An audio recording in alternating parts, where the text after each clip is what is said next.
Noong 2 ng Mayo, 1952, inatasan ni Coronel Abcede si Major Felizardo Tanabe, ang opisyal ng operasyon ng batalyon, na maghanda sa panghuling pag-atake sa posisyon ng PVA. Pagkatapos ng ilang beses na pagtangkang makuha ng ibang unit ang outpost, ipinadala ni Tanabe ang 44-man 2nd Reconnaissance Platoon para isabotahe ang posisyon. Ang platoon ay pinamunuan ng isang batang Pilipinong opisyal, isang nagtapos noong 1950 ng West Point's United States Military Academy, 2nd Lieutenant Fidel Vin Ramos, at sa hinaharap ay naging presidente ng Pilipinas. Lieutenant Claveria, ikaw yung mag-lead sa sniper team. Bakbakan nyo yung support nila. Sergeant Drapeza, ikaw ang mag-lead ng rifle squad. Dito kayo umatake sa kaliwa. Corporal Palis, kayo ang sa scout team. At kami aatake sa... Hinati ni Lieutenant Ramos ang assault team sa 4 na grupo ng mga sniper, riflemen, scouts at forward observers. Bawat isa ay may radio operator, messenger at isang medic. Mag-aalas 4 ng madaling araw nang umalis ang platoon. Sa loob ng 2 oras, sila ay gumagapang sa mga palayan at nagkalat ng mga puno, mga 400 metro mula sa tuktok ng burol.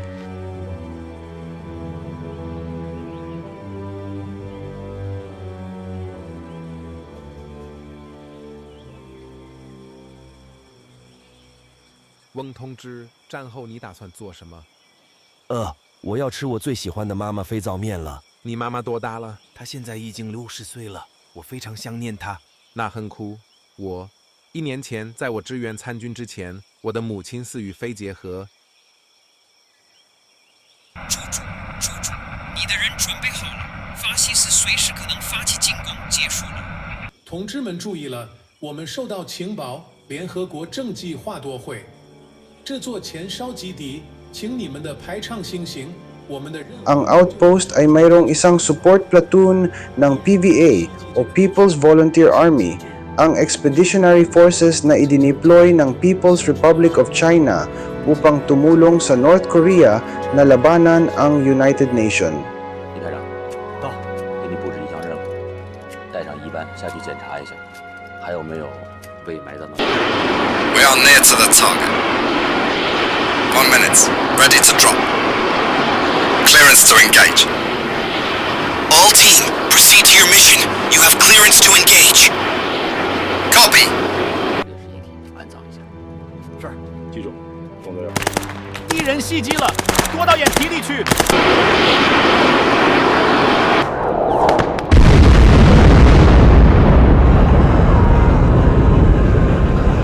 Nagpadala ang United States Air Force ng 7 F-86 Sabre jet fighter para magbagsak ng napalm sa posisyon ng mga kalaban.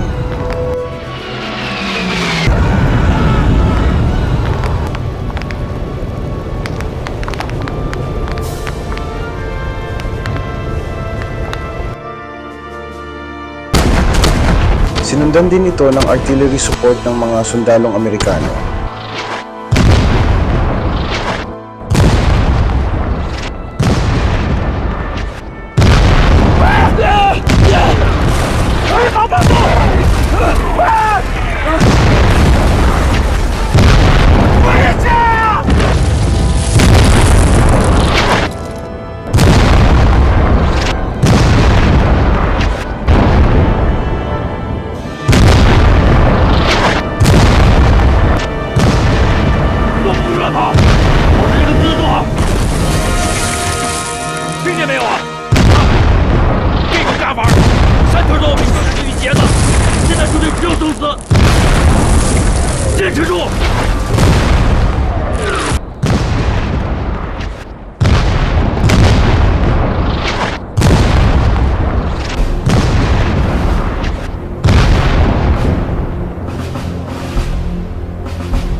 Matapos ang pambobomba, inatake ng mga tauhan ni Lieutenant Ramos ang harapang bahagi ng trench network at dumaan sa sila sa nasirang stock ng barbed wire.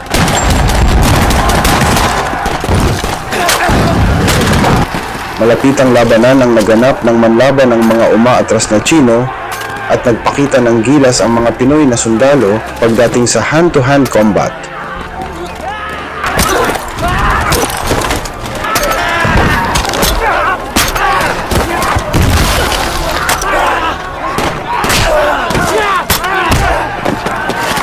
Ang scout team sa pangunguna ni Corporal Juliano Palis ay umatake sa kanan ng burol at kalaunan ay sinamahan ni Lieutenant Ramos.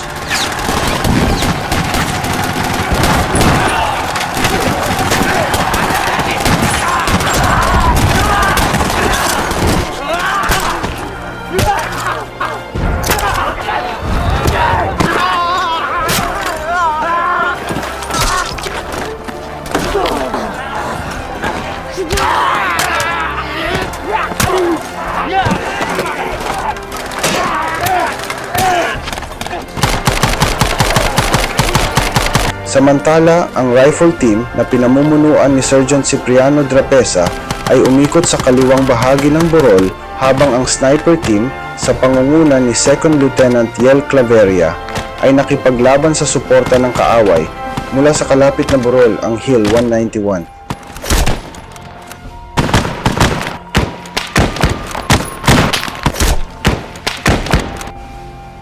Pagsapit ng alas 7 ng umaga, winasak ng mga Pilipino ang mga PVA bunker at umatras mula sa tuktok ng burol.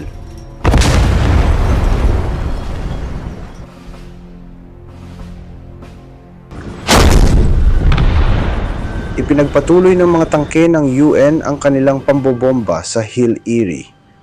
Ang pag-atake ay tumagal ng 2 oras.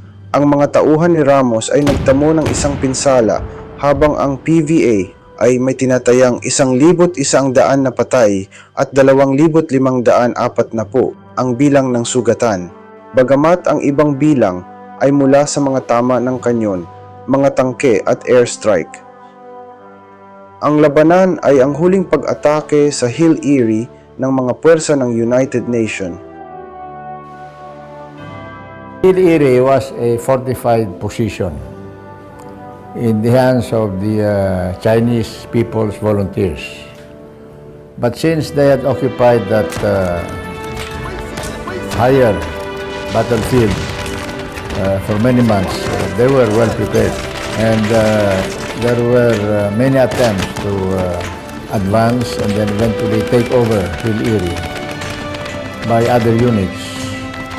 But it was our 20th BCT that succeeded in attacking, penetrating, and then occupying the position called Hill Erie.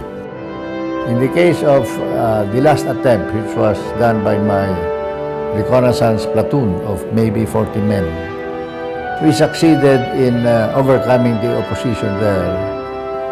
There were many firefights. Many Chinese volunteers were killed.